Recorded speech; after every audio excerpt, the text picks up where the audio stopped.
Account of the life of a civil servant उन्होंने उसमें दिया है. He became adviser to the governor for NEFA affairs. He was Diwan of Sikkim,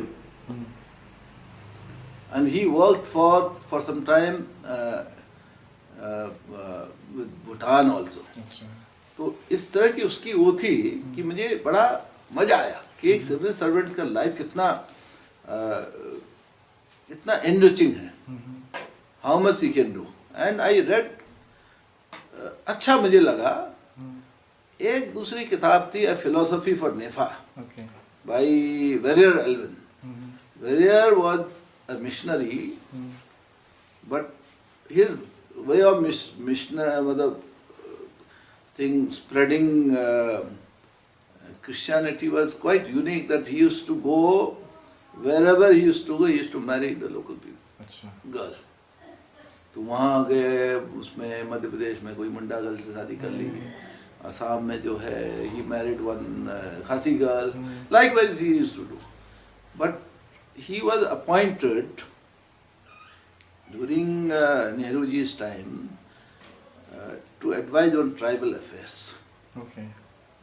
तो A Philosophy for Nefa, मुझे उनकी ये किताब बड़ी अच्छी लगी. Then another book I enjoyed reading. मतलब most of it is turning out to be biography, but I'm very fond of reading it, was Beyond Punjab by Prakash Tandon. Prakash Tandon was the first Indian chairman of Hindustan Liver. He had studied in England, accountancy. Later on he drifted to marketing. And he describes the kind of atmosphere that was during those days. एक British company में हिंदुस्तान हाँ, it was a Dutch company I suppose.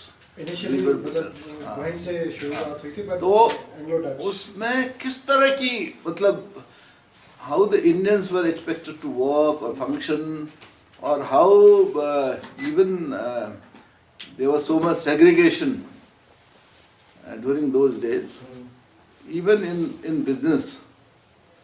तो बड़ा interesting मुझे वो लगता था. Among in literature में among poets I have enjoyed always reading Eliot, T.S. Eliot. वो मुझे बहुत अभी भी अच्छे लगते हैं.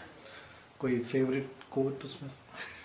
T.S. Eliot के तो काफी वो है, but he very said about this thing, what is the world cannot hold together. ये वाला एक I don't remember that. लेकिन उसकी जो है वेस्टलैंड है. T.S. Eliot has written one interesting, बहुत interesting essay called Tradition and Individual Talent. वो कहता है कि the talent that you have now, that is not your own. It is by tradition also it comes to you. तो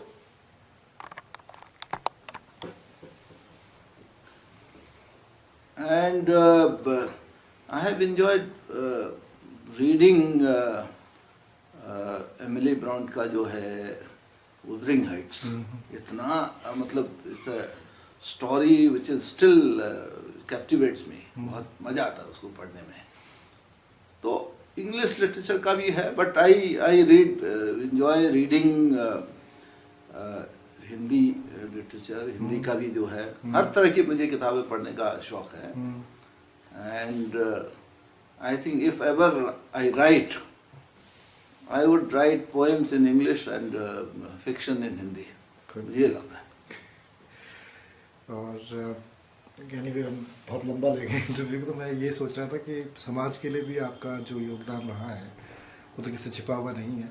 ये रंग समाज में रंग कल्याण संस्था को बनाने के पीछे और उसको अभी तक चलाने के पीछे आपका और आपके जितने भी सहयोगी उनका बहुत बड़ा हाथ रहा है. तो आगे के दिनों में भी समाज के प्रति आपकी मतलब क्या भावना रहेगी, या फिर किस प्रकार का आप समाज को ले जाना चाहते हैं, और समाज के प्रति क्या संदेश है? बस हमारा तो बस जो भी मुझसे बन पड़ेगा अपने समाज के लिए मैं करता रहूँगा in the most constructive way, और जो भी मैं दे सकूँगा वो आगे भी देता रहूँगा। मैंने जो है रंग समाज के प्रत्येक बच्चे को, व्यक्ति को अपने परिवार का हिस्सा माना है, and that has been the greatest motivation for me also.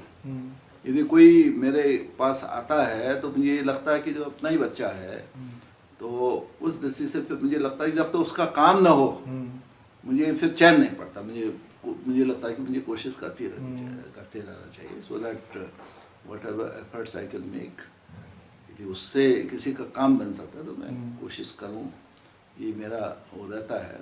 But at the same time I have big dreams for my community, समाज के लिए, और उसमें सबको एक साथ मिलकर के काम करने की आवश्यकता है। और इसीलिए हम धारचूला में भी जो है कुछ संस्थाएं, कुछ चीज़ें सेटअप करने की कोशिश कर रहे हैं, जैसे रंग संस्कृति संग्रहालय है, that is one thing very close to my heart, और उसको मैं एग्जीक्यूट करना मैं चाहता हूँ ठीक से, जो है वो हो, मुझे अवसर मिला तो उसको पूरा बढ़िया एक बनाने की कोशिश करेंगे, and it would also become in the cultural centre, intellectual एक सेंटर भी बनना चाहिए धारचूला जैसी जगह में। वहाँ पर न केवल वो रहे, but you should organise events, you should organise seminar, symposiums, discussions, उस तरह की चीज़ वहाँ वो जो है एक सेंटर बने तो बहुत अच्छा रहेगा। But at the same time there so much lacking in our area in terms of infrastructure, physical infrastructure, कि अभी हम लोग बहुत उससे दूर है विकास से, तो उनको भी जो है तेज़ी से पूरा करना, उनको लाना, लोगों की जो सहूलियतें बढ़ाना, and minimum level of human needs जो एक फुलफिलमेंट होना चाहिए वो करना जो है, ये उद्देश्य होना चाहिए, and to that end we should all work. बाकी I am not planning anything big. आप चाहे बड़ा प्लान ना कर रहे हो, मेरे ख्याल से आप जो भी करेंगे वो बड़ा ही होगा। तो इन्हीं शुभकामनाओं के साथ कि आपके जो बाकी का शेष का कार्यकाल है वो अच्छा गुजरे, उसमें और भी बड़ी उपलब्धियाँ हों, और बाकी इस कार्यकाल के बाद जो रंग समाज के लिए करें वो इससे भी बड़ा हो। हमारी तरफ से आपको बहुत बहुत धन्यवाद समय निकालने के लिए। Thank you.